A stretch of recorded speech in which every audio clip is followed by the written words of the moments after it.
caso Coropeca. Jimena Chong, fiscal, gracias por conversar con nosotros. ¿Cómo toma esta decisión? Finalmente habían solicitado esto ante el tribunal, se había dado el arresto domiciliario total y ahora la Corte revoca esa decisión y por primera vez en la historia de la reforma procesal penal, un senador en ejercicio, más allá que Jaime Orpiz esté desaforado, queda con prisión preventiva como medida cautelar. Buenas tardes. Buenas tardes. Nosotros lo tomamos con mucha satisfacción.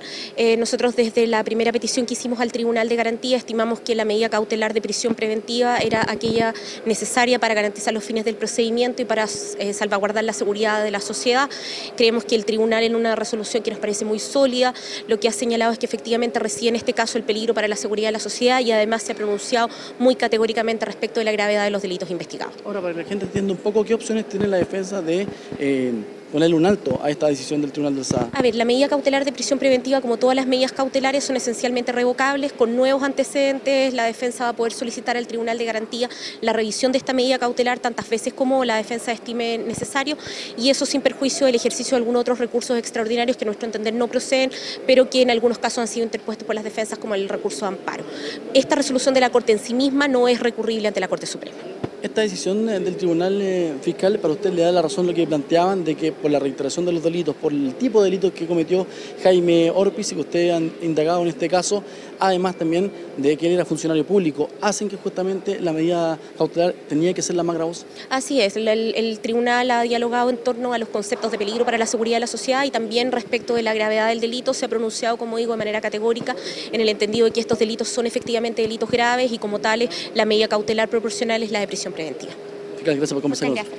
Bueno, palabras ahí de la persecutora Jimena Chong, que está a cargo de esta indagatoria. También estamos con uno de los querellantes institucionales, si lo decimos de esa forma, abogado del Servicio de Impuestos Internos, Manuel Navarrete. Abogado, gracias por conversar con nosotros. ¿Cómo toma esta resolución? Finalmente, lo que ustedes pedían como medida cautelar ante el juzgado de garantía se cumple hoy día. Sí, así es. Estamos muy conformes con la resolución, pues se ajusta absolutamente a derecho y especialmente al mérito del antecedente. Ahora, ustedes obviamente están encargados del tema de los delitos tributarios. Finalmente, esta resolución de la Corte echa por tierra un poco la teoría de la defensa, que aquí prácticamente no había cometido ningún delito, Jaime Orpiz. Así es.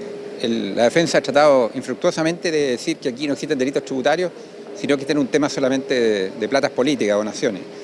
No es así y hemos demostrado que aquí hubo un delito objetivamente tributario, que era facilitación de documentación falsa durante varios periodos tributarios, varios años, que implicó finalmente un perjuicio fiscal bastante elevado a nivel de la empresa Corpesca, que rebajó su base imponible. Y por otro lado, el senador recibió una cantidad de dinero bastante elevada, aproximadamente 209 millones. Gracias por conversar con nosotros. Gracias. Bueno, estamos también obviamente teniendo las primeras reacciones de esta decisión de la novena sala. Estamos con el abogado creyente Matías Ramírez. Abogado, primero, ¿cómo toma esta resolución? Ustedes desde un principio ponían sobre la mesa esta medida cautelar, la prisión preventiva para Jaime Orpiz, y hoy día finalmente la Corte de Apelaciones les da esa razón. ¿Cómo toma esta decisión? Bueno, desde un comienzo nosotros planteamos que el senador Jaime Orpiz era un peligro para la sociedad, no solamente por la gravedad de los hechos que se investigaban y las penas que se arriesgan, sino por haber hecho uso o mal uso en este caso de su cargo de senador, una de las máximas representaciones populares que existe en nuestro sistema democrático, y creemos que en ese sentido la Corte ha hecho un acto de justicia al momento de considerarlo de esa forma. Creemos que ha sido de manera unánime, lo que nos satisface, y ahora esperaremos preparar de mejor manera el juicio oral público, en definitiva, que se va a realizar. Pero creemos que es una buena señal, no solamente al senador Jaime Orpiz, sino que también a los demás políticos que están involucrados en otros casos de corrupción y que existía esa sensación de impunidad. Creemos que al menos el día de hoy se ha dado un paso para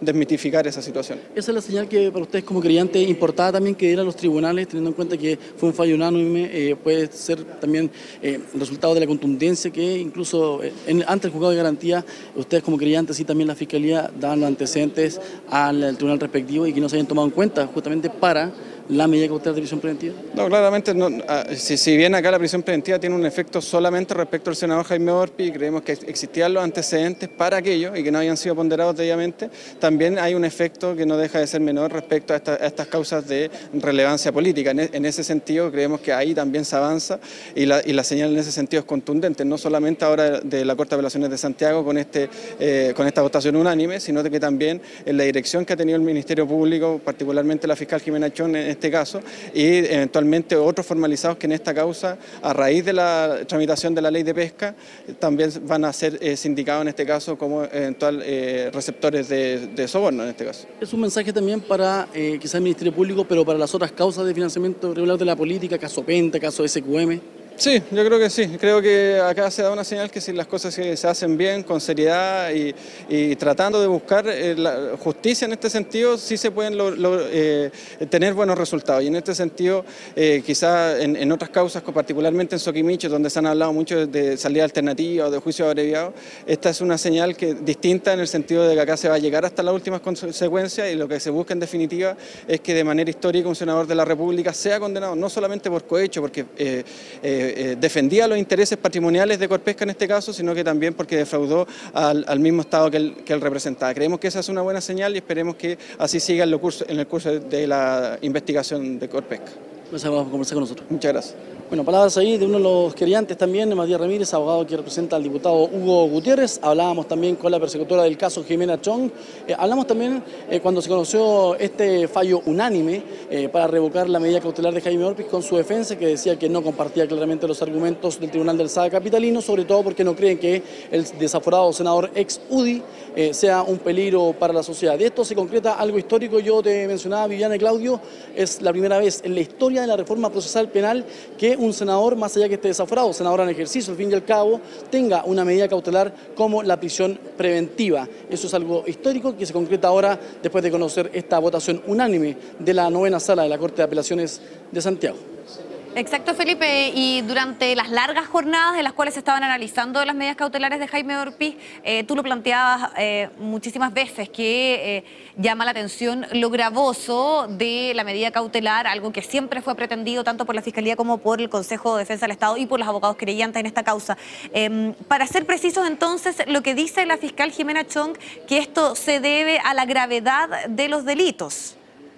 Así es, gravedad de los delitos, reiteración de estos mismos, teniendo en cuenta que hay 75 delitos de cohecho, eso es lo que plantea el Ministerio Público, también delitos tributarios, fraude al fisco, que le importaba mucho poner sobre la mesa los antecedentes al Consejo de Defensa del Estado. Recordemos que Jaime Orpiz, por ejemplo, fue imputado y formalizado en esta indagatoria por más de 230 millones de pesos por a través de boletas ideológicamente falsas que recibió de la empresa Corpesca, empresa ligada al grupo Angelini. Por otra parte, más de 150 millones de pesos por el mal uso de sus asignaciones parlamentarias. Y todo esto como funcionario público, con esta relación que tenía con Corpesca, hacen valer a juicio del Consejo de Defensa del Estado, también sobre todo del Ministerio Público, de la Fiscalía, el cohecho que cometía Jaime Orpiz al recibir estos dineros a través de terceros, con testaferros, por servicios que jamás se prestaron, de Corpesca, y que finalmente eso lo hacía cuando era senador de la República. Es por esa gravedad, justamente al ser funcionario público, que para el Ministerio Público, en este caso, para la Fiscalía, se necesitaba una medida cautelar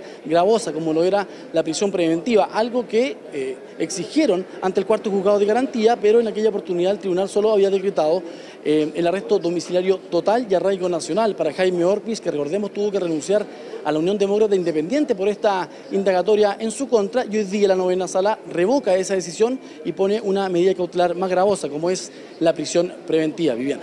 Exacto. Sí. Solamente... Sí, adelante, Claudio. Sí, yo te estaba escuchando, Felipe, lo que pasa es que tiene mucha relación con lo que estábamos conversando anteriormente con el diputado Ernesto Silva. Y él señalaba, yo le hacía la pregunta respecto a la condición de senador que tenía también, y lo que, de acuerdo a lo que tú acabas de explicar y en la conversación con Jimena Chong, es lo que hace más gravosa la situación. Pero él señalaba que, por ejemplo, en el delito de cohecho, las penas son muy bajas y por lo tanto no entiende esta precautoria. Así es, por una parte está que los delitos son de pena baja, pero eso habrá que reprocharle y preguntárselo a los mismos parlamentarios. Y eso también es parte de una crítica que ha hecho en también otras causas de similares características el Ministerio Público. Pero ahora hay reiteración de cohecho, más allá que es una pena baja, hay reiteración de delitos tributarios y también fraude al fisco. Eso para el Ministerio Público hace que la situación de Jaime Orpiz sea bastante grave por los delitos que, según la Fiscalía, cometió por esta relación que tenía con Corpesca, más allá de lo que la defensa planteó en su momento, incluso en el desafuero, cuando se discutía acá en el máximo tribunal de nuestro país, donde decía que él no presentó ninguna indicación en la ley de pesca, pero sí participó de las votaciones. Y eso, al ser funcionario público, había un conflicto de interés con una empresa que, según la Fiscalía, le pagaba prácticamente un sueldo de cerca de 3 a 4 millones de pesos durante cerca de 4 años a Jaime Orpiz Buchón, el senador que tuvo que renunciar a la UDI por esta indagatoria y que finalmente, en el día de hoy, por decisión del Tribunal del SAA capitalino va a quedar con la medida cautelar de prisión preventiva. Lo que tú decías, Claudio, es muy importante y eso lo ha tomado en cuenta siempre la Fiscalía. El ser funcionario público, un senador de la República, se debe supuestamente a los intereses de quienes votaron por él para ser electo. Y eso, según el Ministerio Público, no se cumplió al aceptar incluso solo el dinero que le entregaba Corpesca más allá de los fines. Recordemos que hubo dinero aportado por Corpesca, incluso que fue utilizado por Jaime Orpis, según la Fiscalía, para pagar lavandería, para pagar una membresía en un club de yate, para pagar cuentas bancarias personales de él y parte de su familia.